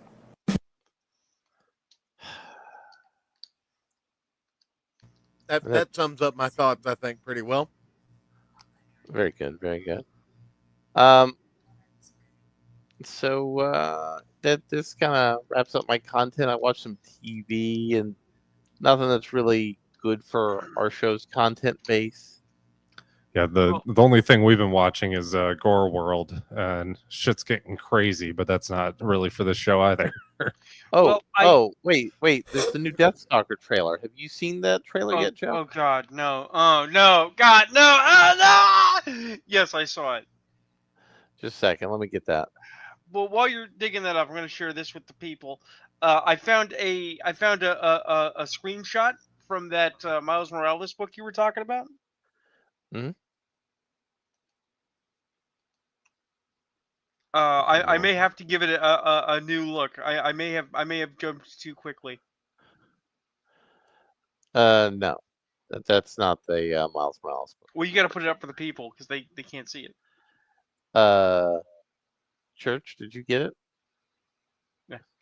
Are you sure? You sure that's not Black Panther and Wakandans in Japan? Because I think that could be.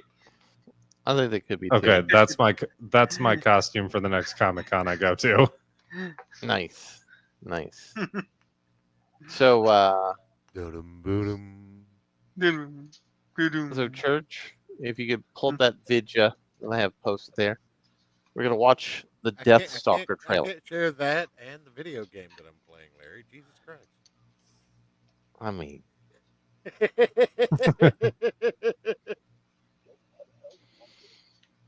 I gotta get past the Zenny optical ad. I'm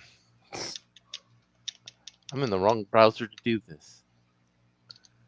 Okay, I got it. See, I've been being good and being in the correct browser in more recent broadcasts of the show. Uh-huh. That's what they all say.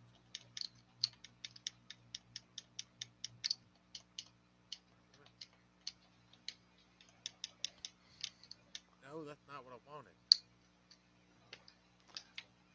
We could also talk about Chris Columbus being weird Well, about Hagrid. Well, the thing is, Chris Columbus is being weird. He's also being correct, which is the best kind of correct. I mean, he's technically correct. But Right. here's the issue. What else Doesn't could you work. do to make a Hagrid from a design standpoint? I mean, nothing. But Chris Columbus's actual point, though, that he's asking, that everyone should be asking while they're busy sucking at Harry Potter's flaccid, rancid cock, is why? Why do we need this? The Harry Potter films are not so ancient, so old, so forgotten that they require a remake. It's not like Lord of the Rings having 30 Actually- years between the animated features and now.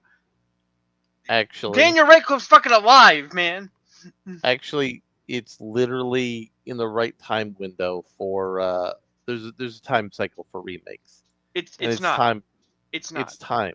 It's not. There's a time for the last thing in the series before you do the restart, and Harry Potter just rolled up to the first year that it's viable to do that in. No. It has reached that silver stage where you should be watching Harry Potter every Christmas morning for another 10 or 20 years. Hold up. Who is he? Here's some Deathstalker. They say he was once a knight. Before the war against the Dreadites. Surgeon with a sword. Oh, wow.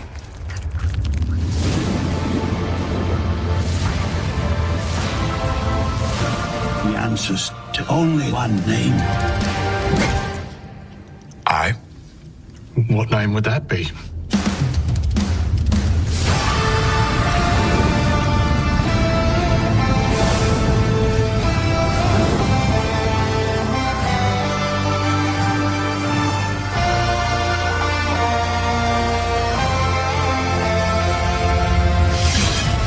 Deathstalker. My old friend. Come and get it.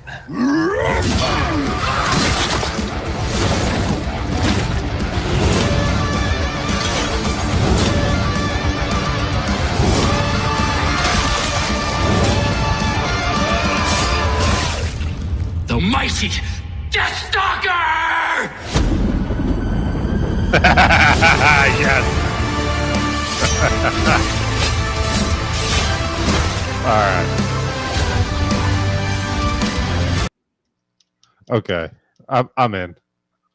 So, Rune, you're more qualified to talk about this versus the classic Deathstalker than I am.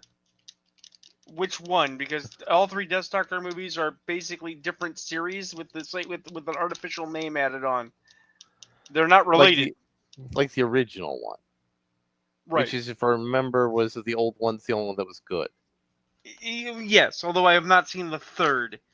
The thing is that Deathstalker is bad compared to Conan because it's a Conan knockoff, right? But it is great proportional to its budget. Okay, it's a B movie. It's solidly B. Why did we have fun? Because they were really trying as hard as they could with the nothing they had. Right? But that's the problem with this film. This film's trying to be Kung Fury. And it's going to appeal to some people. Hi, Ayrton.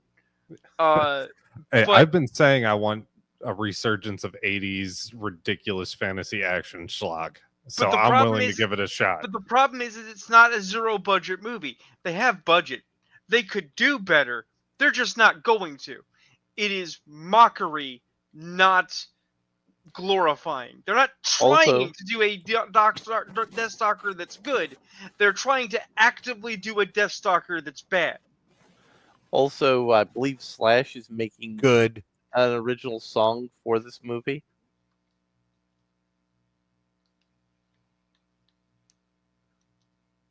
So I don't know if this is like something where Slash made a shitty movie so he could sell music. I I don't mean, know if that's a price point thing Go that for makes it. sense when you're like a guy like Slash.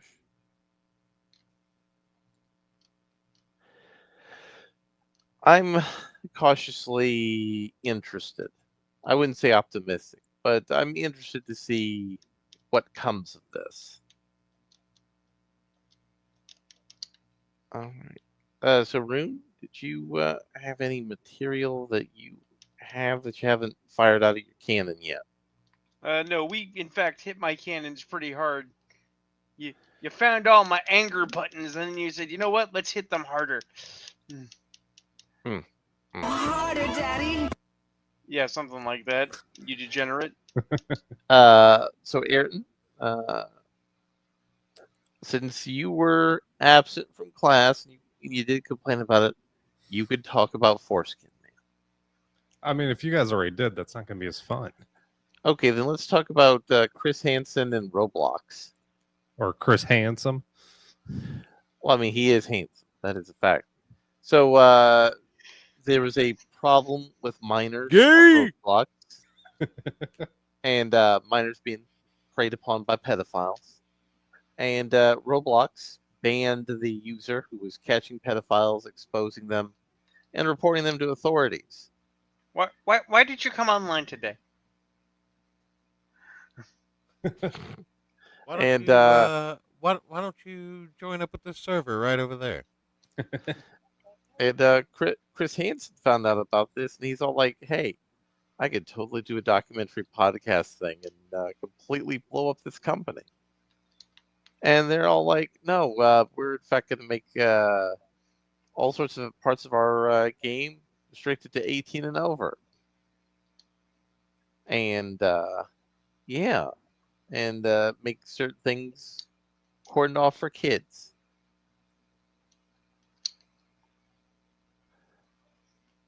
So this is also connected to the fact that several state attorney generals also got involved in this situation after the guy who tried to expose Roblox for letting the pedophiles get away with it got kicked out.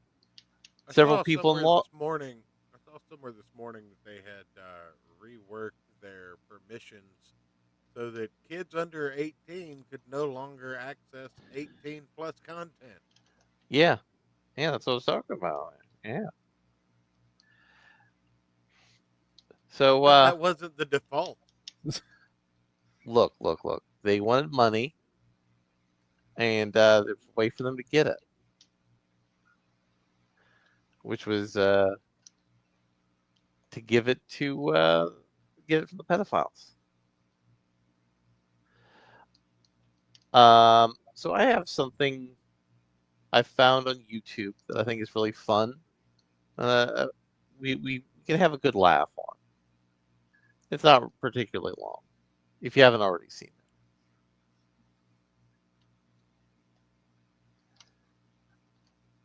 I think we should. This is a good little bit of comic book satire that I think would be fun to talk about. Give me 1 second. All right.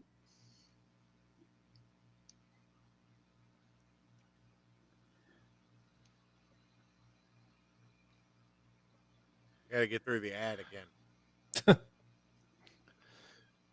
I mean, I'm on the wrong account. I'm not on my ad-free account.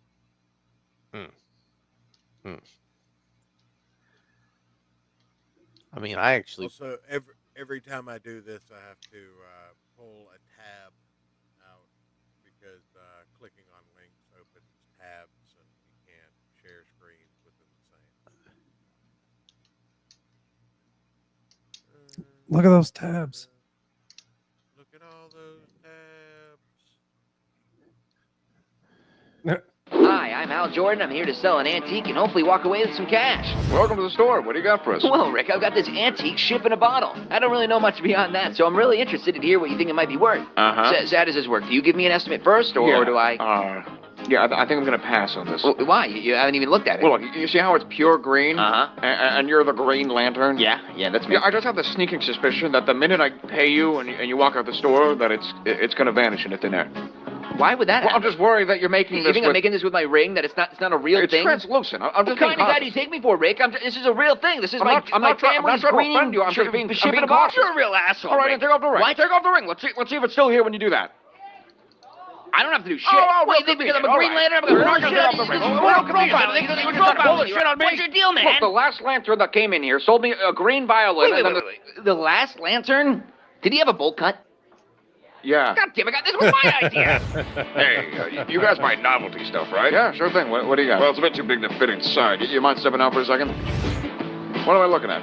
A giant penny. Yeah, I pieced that together, but why? Well, we're renovating the back cave, and I don't really know what to do with this thing, so I thought I could sell it, make a few bucks. How much are you willing to pay for it? Like $20? 20, but look at it. It's a giant penny.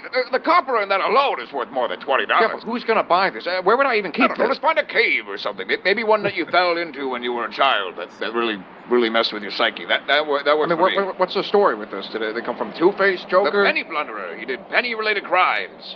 It made a lot more sense in the 40s. The Penny Plunderer. Is $20 still on the table? 15. I'll take it. Hello, it is I, Thor, son of Odin, and I am here to haggle with Rick, son of his father. Greetings! Hi, welcome to the store. What do you got for us? Yes, I would like to potentially appraise and sell my hammer, Mjolnir. All right, what can you tell me about it?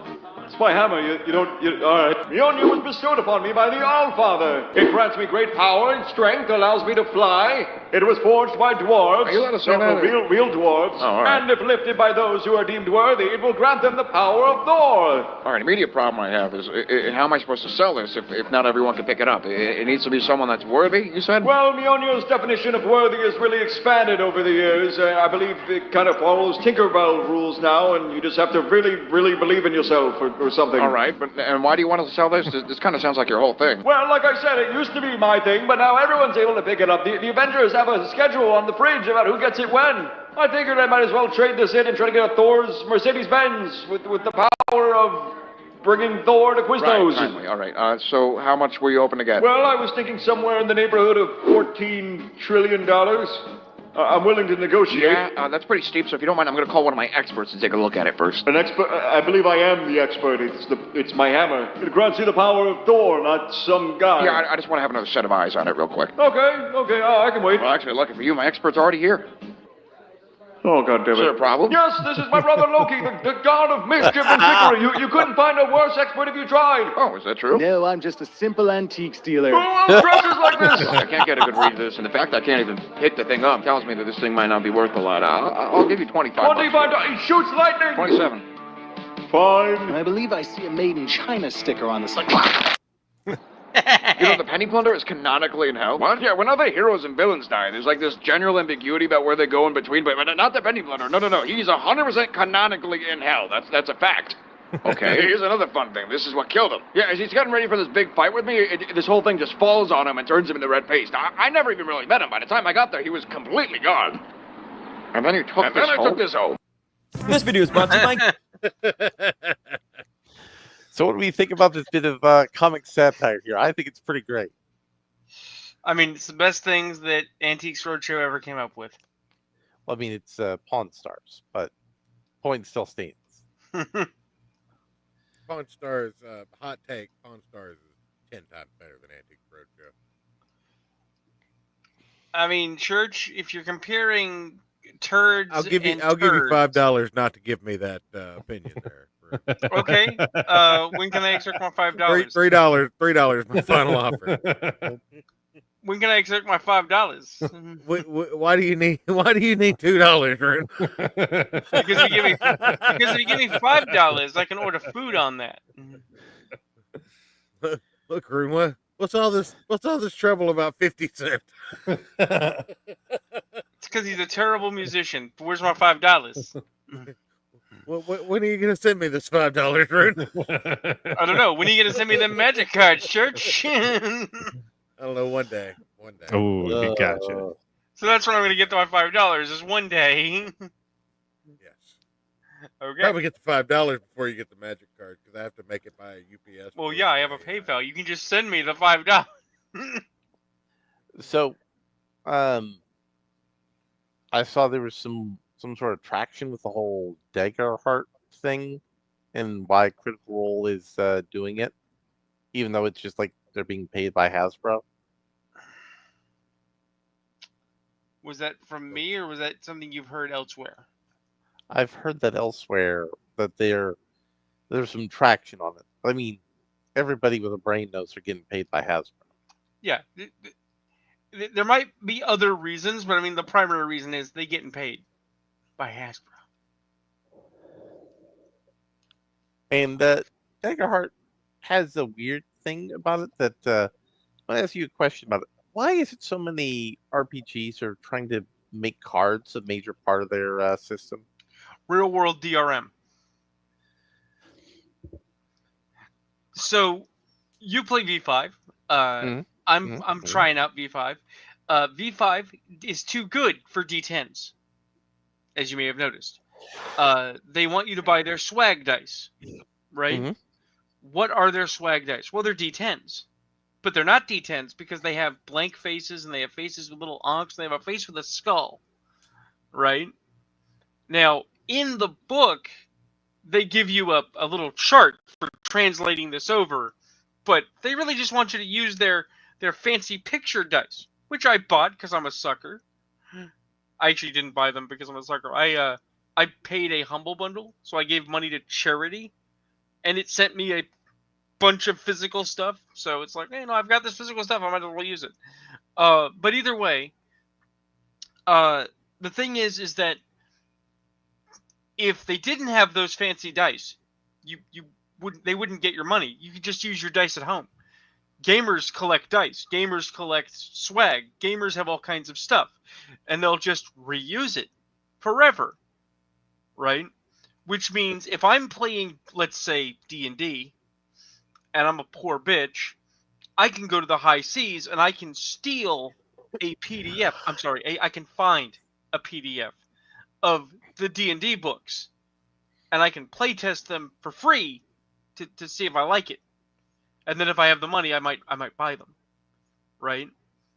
But that is not how Corpo sees it. Corpo's like, oh, you can't play our game and not pay for it first. How would we ever gouge you for all the money if you... I misunderstood the instructions and boosted a truckload of Chia Pets. Anybody want some? I can't. Oh, yeah. Talking about somebody Chia Pet.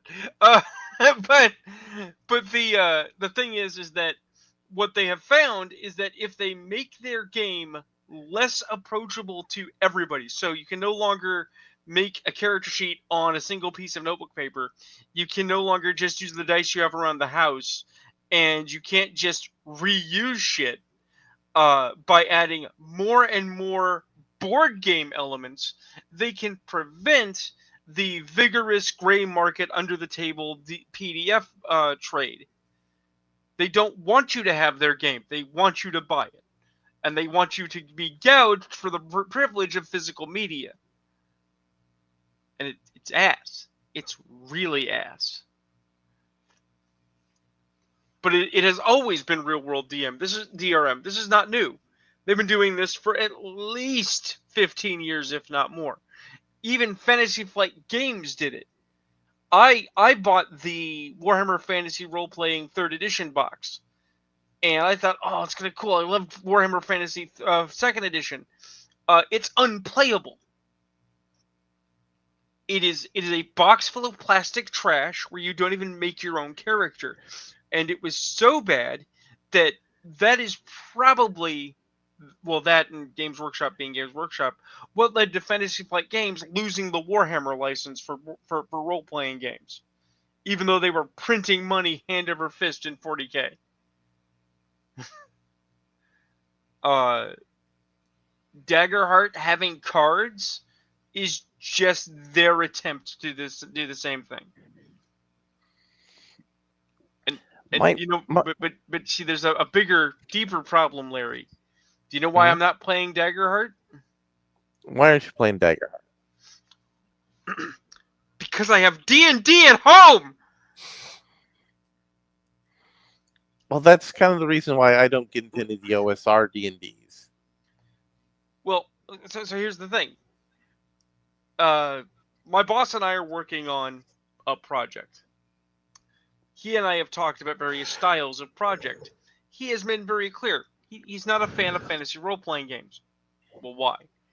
Because D&D exists, right? And it is a able platform, and it is flexible enough to do all kinds of things. And it is a crowded corner of the market. Well, Everybody wants to do a D&D. Well, first, I strongly disagree that D&D is very flexible. No. I'm not talking about its mechanical flexibility. What I'm saying is that it does what you need specifically for fantasy role-playing games. You can do a Christmas campaign in Dungeons No. I'm disagreeing. I'm saying that it only does a limited range of fantasy settings. You can disagree. That doesn't mean you are correct. You can't do a full balls to the wall high fantasy in D&D. Yes, you can. D&D's power level is 100% mid fantasy, unless you get into levels 15 through 20, which almost no one does. In D&D 5, certainly. I mean, the old data from TSR was almost no one ever got that high in the old days. I would love to know where they got their data, because in my household we had multiple people who got there. It was the standard. It was expected. Yeah, there's a lot of people out there who play modules, Rune. Yeah, those people suck. The bar for quality used to be your homebrew.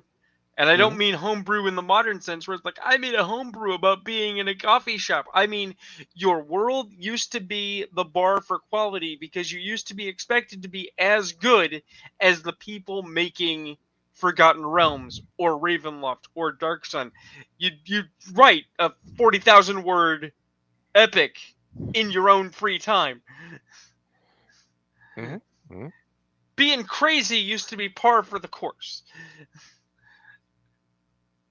Mental health was perhaps bad for role-playing games. I don't know. But what I'm getting at, though, is everybody wants to make a D&D. Fantasy role-playing is a very densely packed environment. And I agree with you insofar as the OSR goes. While I certainly like the OSR games, and I like several of them because they are more organized than TSR, just because TSR is unfortunately showing its age. Old school D&D is 50 years old. It shows. The fact of the matter is, I've had discussions with people. I've had arguments with people. It's like, sure, make a fantasy role playing game, make a retro fantasy role playing game, but you need to move the bar forward in some fashion. You need to do something innovative with what you're working on, not merely replicate the past. Otherwise, it is a process of diminishing returns in a crowded field, right? Like, many people are making Forgotten Realms alikes because you make Forgotten Realms, and some people are making Dark Sun alikes because they like Dark Sun, and some people are making Ravenloft alikes because who doesn't love gothic role-playing and horror role-playing? But the fact of the matter is that when you ask them about other settings, other cultures, and other setups, there's nothing. There's a dearth. Except for, credit where credit's due, the basic expert and Mojito. Just in case you wanted to go play South America, because Aztec role-playing is actually something I don't see a lot of. And, and Hyperborea deserves credit because, Conan. Even though their mechanics are ass. Their mechanics are ass, but at least it's an actual Conan that doesn't stop and remind you that Conan is, problematic and makes us feel bad in our fifis. Because the official Conan role-playing game can go suck my hole. Yeah, one of the things about the Conan role-playing game is I was having a discussion with my my real-life GM Tom, and I said the reason they don't have good rules for magic is you're not supposed to be a wizard in the Conan story. Right. The Don't do it. wizards are usually the bad guys. Don't do it. It's bad for you. It's the same reason that the wizard there's not good wizard rules in Lord of the Rings role-playing. Yo, Because there's like seven of because those they're guys. angels, and the answer is they can do whatever they need to relative to the plot. Yes.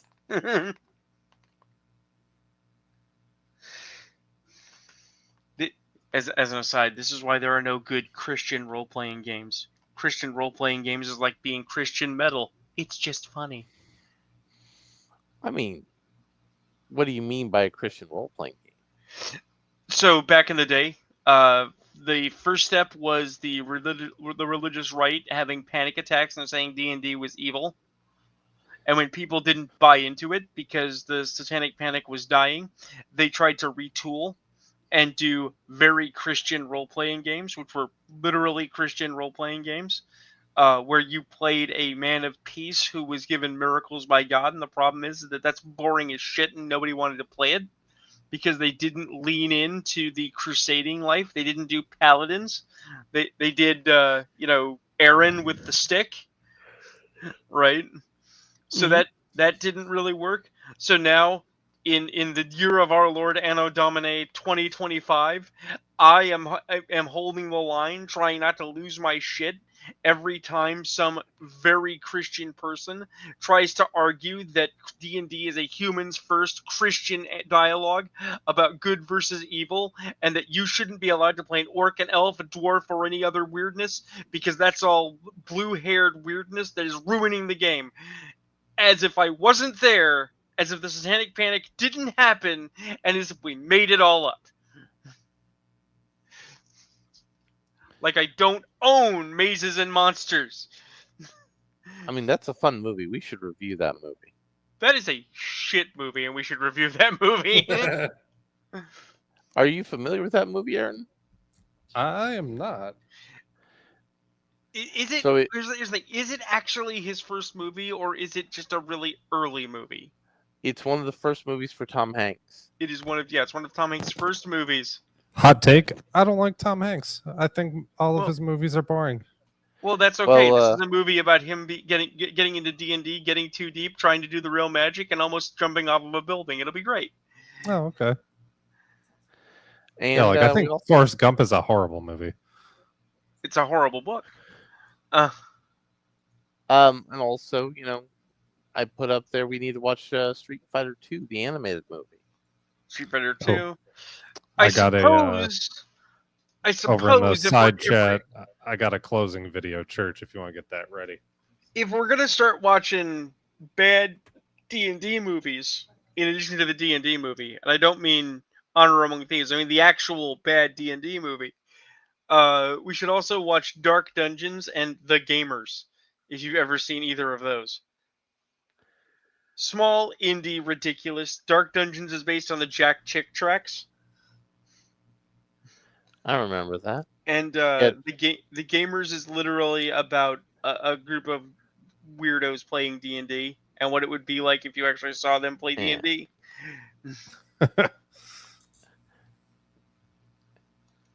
So there we go. Oh, I know this game. My money is still on Chuck Norris.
Correct. Good night, everybody.